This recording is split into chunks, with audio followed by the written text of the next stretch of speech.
लेकिन इन सब के बीच आपको बताते चले दूसरी बड़ी बात, जो एक एक करके हम बड़ी बातें दिखा रहे हैं। ठाकरे प्रयोग कमजोर दिखा, लोगों ने यह भांप लिया कि ठाकरे अपने अस्तित्व को बचाने के लिए वो इस तरह से साथ आए हैं, क्योंकि 2 दशक के बाद अगर ठाकरे बंधु एक मंच पर आकर वहां पर मराठी अस्मिता के हुंकार भर रहे हैं, तो भैया 2 दशक तक एक दूसरे के खिलाफ जहर उगलते रहे। मुंबई में फिलहाल 158 के रुझान सामने आए हैं। 83 पर बीजेपी प्लस शिवसेना उद्धव गुट, 59 पर शिवसेना यूबीटी प्लस 59 पर कांग्रेस प्लस 11 पर अदर 5 पर। और कांग्रेस के लिए भी बहुत बुरी खबर है। आप देखिए, कांग्रेस पार्टी लगातार ठीकरा फोड़ती हुई कभी ईवीएम पर दिखाई देती है, कभी इंक को लेकर राहुल गांधी सुबह सुबह आ जाते हैं, उनकी ओर से निशाना साधा जाता है। लेकिन पलटकर सवाल पूछा जाएगा, जब मुकाबले में महाराष्ट्र में सिर्फ एक तरफ बीजेपी शिंदे गुट दिखाई दे रहा था, दूसरी तरफ अगर आप देखेंगे तो ठाकरे बंधुओं की चर्चा ज्यादा थी।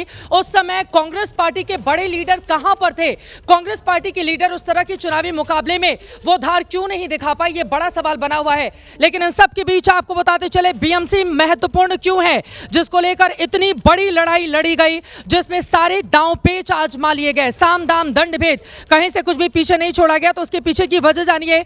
9 देश के ऐसे राज्य हैं जिनके मुकाबले बीएमसी का बजट ज्यादा है। उनमें हिमाचल प्रदेश, गोवा, अरुणाचल प्रदेश, त्रिपुरा, मेघालय, मणिपुर, नागालैंड, सिक्किम, मिजोरम, इन तमाम राज्यों से अगर तुलना करेंगे तो बीएमसी, जिसके लिए आज का यह मुकाबला, जिस पर बड़ी कवरेज लगातार आज सुबह से ही एबीपी न्यूज पर आप देख रहे हैं। आप सोचेंगे कि भाई ये तो नगर निगम के चुनावों के रिजल्ट को लेकर, मेयर को लेकर बातचीत हो रही है, तो फिर इतना ज्यादा मीडिया में हल्ला क्यों मचा हुआ है? तो इसके पीछे की बड़ी वजह यही है कि 9 ऐसे राज्य हैं इस देश के जिनके मुकाबले सिर्फ बीएमसी का बजट सबसे ज्यादा है। इस लिहाज से भी ये काफी महत्वपूर्ण हो जाता है। एक एक करके अब तमाम पॉलिटिकल मेहमानों का रुख करेंगे। केशव उपाध्याय जी, भारतीय जनता पार्टी के प्रवक्ता, हमारे साथ मौजूद हैं। केशव प्रसाद जी, आप लोगों ने आंधी की बात कही थी कि पूरी तरह से आंधी बहरी है, सुनामी है, इस बार सुपड़ा साफ कर देंगे ठाकरे बंधुओं का, लेकिन ऐसा होता हुआ नजर नहीं आ रहा है।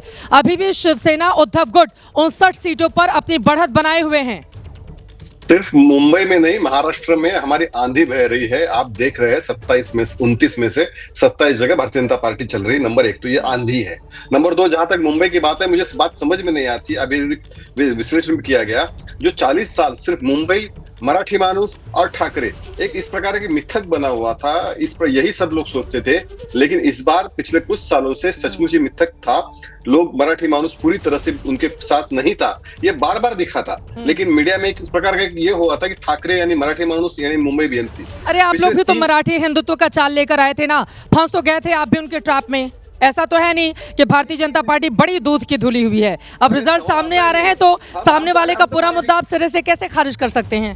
खारिज करेंगे ही ना, क्योंकि सच में मैं आपको फैक्ट की तरह बताता हूँ। 2014 से लेके 3 इलेक्शन हुए एमएलए के, उसमें पूरी तरह मुंबई में नंबर 1 बीजेपी रही।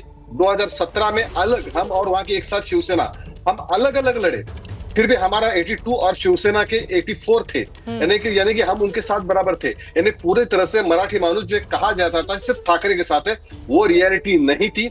ये मैं बताने की कोशिश कर रहा हूँ। और इस इलेक्शन में ये पूरी तरह से खत्म हो गया कि मराठी मानुस, मराठी आदमी सिर्फ उबाठा के साथ है। जिस प्रकार से ठाकरे ब्रांड क्या करने की कोशिश की गई थी, सिर्फ शिवसेना प्रमुख सिर्फ ठाकरे था। लेकिन अभी देवेंद्र फडणवीस विकास के महाराष्ट्र के ब्रांड है, जिनको मुंबई ने सही महाराष्ट्र ने स्वीकारा है। और देवेंद्र के सबसे एक लास्ट पॉइंट, ये पहले बार हुआ है महाराष्ट्र की राजनीति में, पहली बार हुआ। प्रशांत दीक्षित और बोइटे बहुत सीनियर जर्नलिस्ट वो भी जानते हैं कि पहली बार हुआ है कि ये मुंबई कॉर्पोरेशन और महाराष्ट्र 3 बार जीतना, ये सिर्फ करने वाले देवेंद्र जी एकमेव मुख्यमंत्री है। ठीक है, आप ये कह रहे हैं देवेंद्र फडणवीस ने जितना भी मुद्दा उठाया, उनकी जो मेहनत रही, हिंदू राष्ट्रवाद, मराठी राष्ट्रवाद का मुद्दा रहा हो या फिर विकास की राजनीति हो, आप उसका पूरा का पूरा क्रेडिट लेना चाहते हैं। गुलाब चंद दुबे जी, जल्दी से एक टिप्पणी में आपकी, वो हमें दिखाई नहीं दे रहे हैं, उनके पास में जाऊंगी। अब कांग्रेस पार्टी, प्रियंका गुप्ता जी, अब यहाँ पर कांग्रेस पार्टी का जो हाल है, जाहिर तौर पर ठीकरा इंक पर ही फूटेगा। अब इससे ज्यादा तो सवाल भी नहीं बनता है। प्रियंका गुप्ता जी, जब इतना कड़ा और बड़ा मुकाबला हो, वहां पर अगर कांग्रेस पार्टी लड़ाई में पहले से ही नजर नहीं आती हो, तो रिजल्ट इस तरह के आने थे। प्रियंका जी, हाँ चित्रा जी, मुकाबला तो बड़ा कड़ा था, क्योंकि 68 सीटों पर बिना चुनाव के ही बीजेपी जीत गई थी। तो वास्तविकता ये मुकाबला वाकई बड़ा कड़ा था। और मुकाबला इतना कड़ा था कि लोग वोट डालने गए और वोटर लिस्ट में बूथ टहलते रहे, उनका नाम ही नहीं मिला। जब वो विधायक का चुनाव होता है तब तो वोट डाल लेते हैं, पर बीएमसी का चुनाव होता है तो वोट नहीं डाल पाते। तो सवाल ये भी उठता है चित्रा जी कि कहाँ थे ये दिनेश वाघमारे जी। इनको पूछना पड़ेगा कि ये कौन से खो में पड़े हुए थे, कौन सी आंखों पे पट्टी बांधे हुए थे कि लोग कैश बांट रहे थे, लोग जो है ग्राइंडर मिक्सर ग्राइंडर बांट रहे थे, पैसे बांट रहे थे, साड़ियाँ बांट रहे थे, पर दिनेश वाघमेरा जी कहीं दिख नहीं रहे थे। वास्तविकता ये है कि आज चुनाव आयोग को पूरी तरीके से अंधभक्ति का जो आरोप लग रहा है वो बिल्कुल सही नजर आ रहा है। जिस तरह से स्याही मिट जा रही है तो उसी तरीके से लोकतंत्र भी कहाँ बच पा रहा है। लोकतंत्र तो तभी स्याही का बचेगा इस्तेमाल जब कब से वोट किया जा रहा है? इन चुनावों में स्याही का इस्तेमाल कब से किया जा रहा है प्रियंका जी? क्या 2026 में प्रयोग किया गया? सवाल ये है, नहीं स्याही मिटी। आप भी वोट डालती रही होंगी चित्रा जी, मैं भी वोट डालती रही, मेरी स्याही तो हफ्ते भर से पहले नहीं कभी मिटी। लेकिन आज जो महाराष्ट्र की जनता है वो तो मिटा मिटा के दिखा रही है, तुरंत सैनिटाइजर से मिटा कर दिखा दे रही है, कहीं नेल रिमूवर से मिटा कर दिखा दे रही है। हम तो कभी नहीं मिटा पाए। वास्तविकता ये है चित्रा अरे जी हमने कि सैनिटाइजर से ट्राई ही नहीं और किया ये है सवाल मिटाने के लोकतंत्र लिए। इतनी मेहनत कौन करने जाए स्याही मिटाने के लिए प्रियंका गुप्ता जी। लेकिन इस बात को कुछ मेघा यहाँ पर सवाल पूछ रही है। ये जो बार बार ये मुद्दा उठा रहे हैं कि नेल पॉलिश रिमूवर से हट जाएगा, तो क्या सिर्फ एक दाग हट जाएगा तो आप वापस जाकर वोट कर पाएंगे? 3 लेवल पर चेकिंग होती है, आपके आई कार्ड्स देखे जाते हैं, आपके नाम देखे जाते हैं, आपने एक बार वोट कर दिया तो आपके नाम के अगेंस्ट टिक हो जाता है। कांग्रेस कुछ तो कहेगी ना मेघा, ये मतलब कभी ईवीएम कैसे कहेगी कि हमारे नेता की हार है? क्यों सुनना चाहती हैं कि वो बोले कि नहीं हमारे नेताओं ने मेहनत नहीं की है? ऐसा है ना चित्रा, जब तक ये नहीं समझ पाएंगे कि किस वजह से ये हार रहे हैं, जनता इनको हरा रही है, जब तक ये नहीं समझ पाएंगे यही करते रहेंगे और हारते रहेंगे। तो इनकी ही भलाई है कि समझे ये स्याही और ईवीएम का मामला नहीं, जनता का मामला। जनता के पास जाएं और बातें करें। जनता के पास जाती तो शायद रिजल्ट अलग हो सकते थे।